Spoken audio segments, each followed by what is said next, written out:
Hello বন্ধুরা, কেমন আছো? আশা করছি ভালো আছো। আমিও ভালো আছি। দেখো, আজকে অনেক পুরোনো একটা ভিডিও নিয়ে এসেছি। তো এটা আমার কাজের লাইফে। তো কাজটা আমি করতাম, রিসেন্টলি ১ মাস হয়েছে আমি ছেড়ে দিয়েছি একটু অসুস্থতার কারণে। এটা আমার প্রেগন্যান্সি মিসক্যারেজ হয়ে যাওয়ার পর ফার্স্ট কাজে জয়েন করা। তো তারপরে এটা আমার কোম্পানি মিটিং ছিল। তো আমি কলকাতায় গেছিলাম। তো দেখো, এই যে আমার বান্ধবী মুক্তি, ও কৃষ্ণনগর থেকে এসেছে, আমি রানাঘাট থেকে ট্রেনে উঠে পড়লাম। তো নিজেদের গন্তব্যে চলে যাওয়ার পরে ওখান থেকে আবার শিয়ালদা নেমে মেট্রোতে উঠেছিলাম। মেট্রোতে উঠে ওখান থেকে আমি আবার আমাদের যে গন্তব্যস্থান, যেখানে মিটিংটা হচ্ছে সেখানে গেছি। তো দেখো, আস্তে আস্তে আমি তো সব জায়গায় চিনি না, তো দুজনে মিলে যোগাযোগ করে গেছি। আর আমাদের কন্ট্যাক্ট ছিল ম্যামের সাথে, যেহেতু আমরা জায়গাটা চিনি না। তো ওখান থেকে নেমে মেট্রো থেকে নেমে ম্যামের সাথে যোগাযোগ করে কন্ট্যাক্ট করে ম্যাম ওদের সাথে কন্ট্যাক্ট না করলে তো আমরা যেতে পারবো না, যেহেতু স্পটটা চিনি না। এবার জায়গার নামটা বললেও আমরা বুঝতে পারছিলাম না। আমার জায়গার নামটা এখন অ্যাকচুয়ালি মনে নেই, যেহেতু ২ বছর আগের ভিডিও।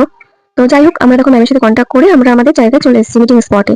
তো মিটিং স্পটে গিয়ে ওখানে গিয়ে আমাদের ফার্স্ট কাজ থাকবে ফ্রেশ হয়ে গ্রুমিং করা। কারণ এটা ম্যান্ডেটারি যে গ্রুমিংটা করতেই হবে, যেহেতু আমরা সকালে বেরিয়েছিলাম, বাইরে গ্রুমিংটা করে আসতে পারি না। আমাদের একটা কোম্পানি একটা ড্রেস ছিল, ব্ল্যাক টি শার্ট আর ব্ল্যাক ট্রাউজার। যেহেতু ট্রাউজার অনেকে ইউজ করে না, আমাদের বেশিরভাগ জিন্সটা ইউজ করতাম, যেহেতু আমি একটা বিউটি অ্যাডভাইজার ছিলাম। তো আমার কোম্পানির নাম ছিল এম ক্যাফিন। তো দেখো, সবাই গ্রুমিং করে ম্যামও চলে এসেছে, আমাদের লেকচার দিচ্ছে।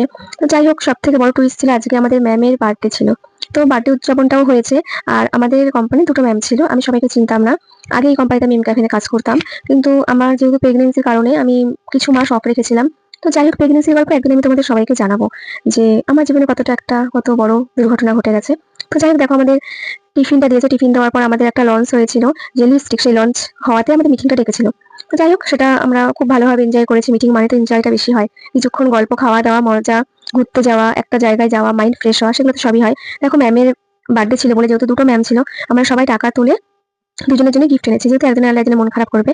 তো কেক একটাই এনেছিলাম। তো দেখো, সবাই খুব ফুল টু এনজয় করেছি। খাওয়া দাওয়া সব ছিল, খাওয়া দাওয়া তো মেন না। সব থেকে একটা বিউটি অ্যাডভাইজারের কাছে সব থেকে বড় জিনিস জানা হচ্ছে কোনো প্রোডাক্ট লঞ্চ হলে তার খুঁটিনাটি এ টু জেড জানা। কারণ সেটা যদি না জানতে পারি, একটা কাস্টমার ডিলিং আমরা করতে পারবো না। যখন কাস্টমারটাকে খারাপ জিনিস দেবো, সেই কাস্টমারটা নেক্সট টাইম কিছু নেবে না। তো যাই হোক, অনেক কিছু বললাম, এটা নিয়ে অনেক কিছু বলবো পরে।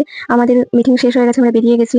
তো আমি পুরো ভিডিওটা কন্টিনিউ করতে পারিনি, কারণ এতটাই ভিড় ছিল যে আমার ফোনটা রেখে দিয়েছি। তো বাই, আজকের মতন পরের দিন পরে ভিডিও নিয়ে আসবো। সবাই ভালো থেকো।